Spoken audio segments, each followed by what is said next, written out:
Fala galera, estamos de volta para falar um pouco mais sobre estrutura aqui no canal, tá ok? Vamos continuar falando de fundação, como eu disse no último vídeo, esse tema é um pouco longo, tá? Porque a gente tem que falar de várias atenuantes de uma fundação, tá ok? Você que já tá no vídeo, galera, deixa seu gostei, inscreva no canal pra gente continuar falando sobre estrutura, pra gente continuar falando sobre arquitetura, fundação, entre outras coisas relacionadas à arquitetura, beleza, galera? Bom, é isso aí. Para começar, galera, vamos começar falando aqui de sapata associada, tá ok? Que é relevante à fundação. Vamos lá. Tomei um pouco de água aqui para dar uma limpada na voz. Bom, enfim. Bom, as sapatas associadas, né? Vamos ler o texto aqui para a gente já ir explicando o que está relacionado à sapata associada, tá? É utilizada quando dois ou mais pilares estiverem muito próximos. É possível que as sapatas se sobreponham. Ou seja, quando você tem um pilar muito próximo um do outro, às vezes, por exemplo, você tem um corredor onde esse corredor vai ter uma carga muito grande sendo aplicada, você geralmente coloca um gradil estrutural muito maior ali. E o que acontece? As estruturas elas vão começar a se encontrar. Dependendo desse peso, você vai dimensionar uma sapata maior ou menor. Quanto mais peso maior, quanto menos peso menor. Ou seja, se você tiver com uma sapata muito próxima, você pode fazer ela associada. Você pode juntar essas duas sapatas e as duas vão ter o mesmo trabalho estrutural sobre elas. Ou seja, nós temos aqui ó, o desenho de que essas duas sapatas estruturais aqui, elas estão muito próximas. No próximo desenho você vê que foi feito o ligamento usando o mesmo retângulo de sapata e usando o dimensionamento da altura da sapata, para que essa sapata seja uma sapata associada, ela se une e distribua melhor o peso dessa carga aplicada em cima do seu pilar, tá ok? Para a distribuição de tensões no solo seja uniforme, é necessário que o centro de gravidade da sapata coincida com o centro de gravidade dos pilares, ou seja, esses pilares eles têm que estar, geometricamente falando, no centro de um retângulo exato, ou seja, no centro do seu retângulo, ou a sua esfera, ou o seu círculo que você vai aplicar essa sapata. Isso é uma coisa meio óbvia, para que essas forças sejam aplicadas de forma coesa em toda a sapata e o peso seja aplicado, desculpa, no solo. Realmente estou com um pouco de pigarro. Seja aplicado no solo, tá ok? Vamos passar um pouco mais, a gente vai falar um pouco mais sobre sapata associada, tá ok? Tendo uma ação interessante dessas duas, você acaba transformando essa sapata numa sapata de divisa, tá? Vamos lá. Sapata de divisa. Sapata de divisa são usadas quando não é possível fazer com que o centro de gravidade de uma sapata coincida com o centro de carga do pilar. São duas as possibilidades de fundação direta. A sapata excêntrica e a viga alavancada. Tá, vamos falar um pouco sobre sapata de divisa, tá ok? Quando você não consegue colocar essa sapata aliás, o pilar no centro da sapata, você acaba criando como se fosse um corredor de concreto, tá? Para criar uma sapata que ligue com o outro pilar, tá? Para que essa sapata vire um bloco só, que ela receba as duas cargas dos dois pilares que não estão no centro só, e essa carga seja passada toda pro terreno de uma forma uniforme, tá? Dependendo da distância, ela se torna numa sapata de divisa, tá ok? Ou seja, maior que 1,5 m, obviamente vira uma sapata de divisa, tá ok? Vamos lá.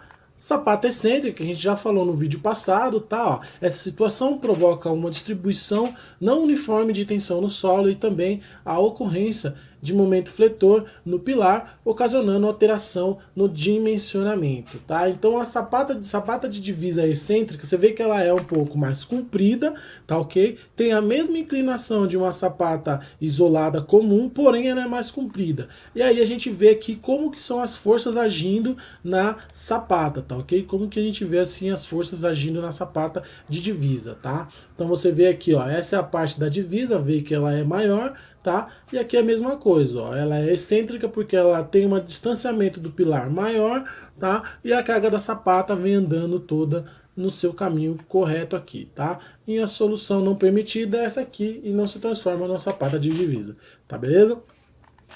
Continuando aqui, sapata de divisa excêntrica, tá? Pode acontecer para grandes cargas ou excentricidades que as tensões nas pontas da sapata sejam negativas. Para isso, necessita-se garantir que pelo menos 2/3 do comprimento da sapata esteja concentrado no solo, ou seja, 2/3 de toda essa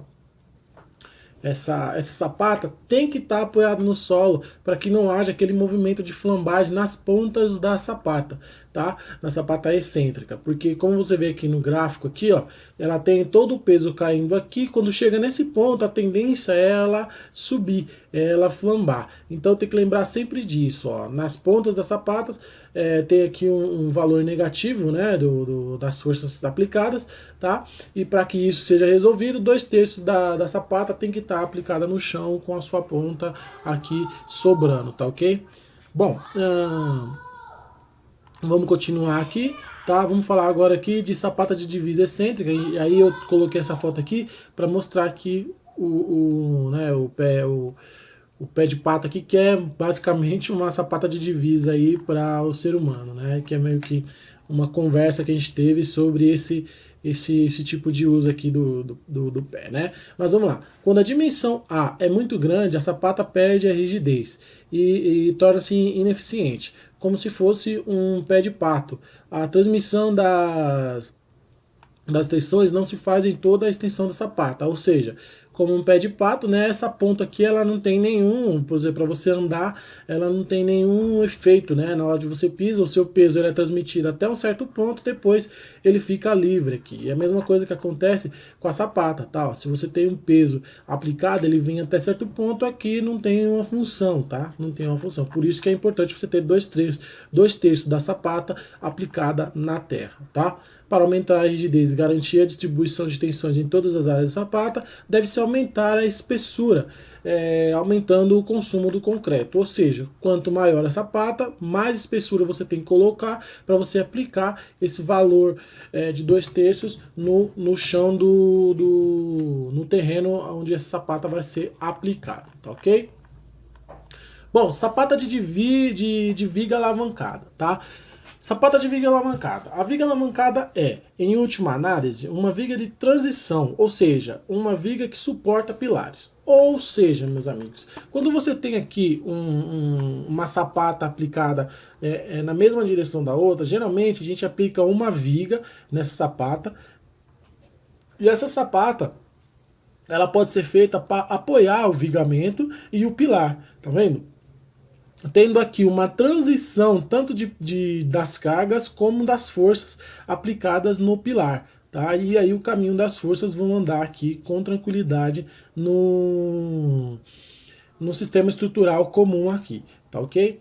A carga excêntrica do pilar é transmitida através da viga alavancada a uma sapata, no entanto, não mais excêntrica, tá? Ou seja, ela deixa de ser excêntrica, você aplica por exemplo, duas sapatas isoladas, vem com o seu pilar, tá? E aí você pode instalar a sua viga, fazendo com que essas forças sejam transmitidas homogeneamente para o chão, tá?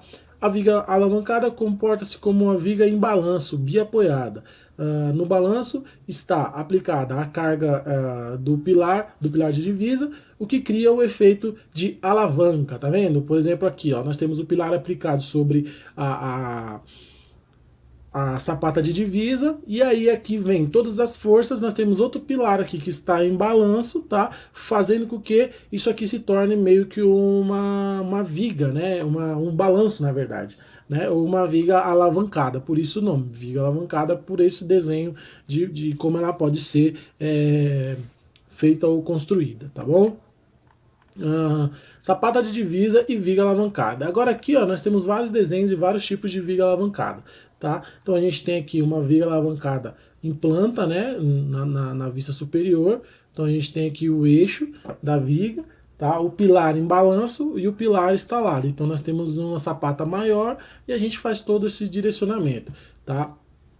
Mesmo desenho do outro aqui, e aqui o desenho em gráfico para cálculo, ó, tá vendo? É a mesma coisa que uma viga em balanço com a carga aplicada ali no ponto P aqui, tá bom? A mesma coisa aqui, ó, você faz uma variação de altura do pilar, porque, por exemplo, você instalando esse pilar, ele não vai precisar de uma viga tão grossa, né, ou tão larga, né? Agora aqui, como já tem um piso aplicado em balança, ela precisa de um vigamento mais largo.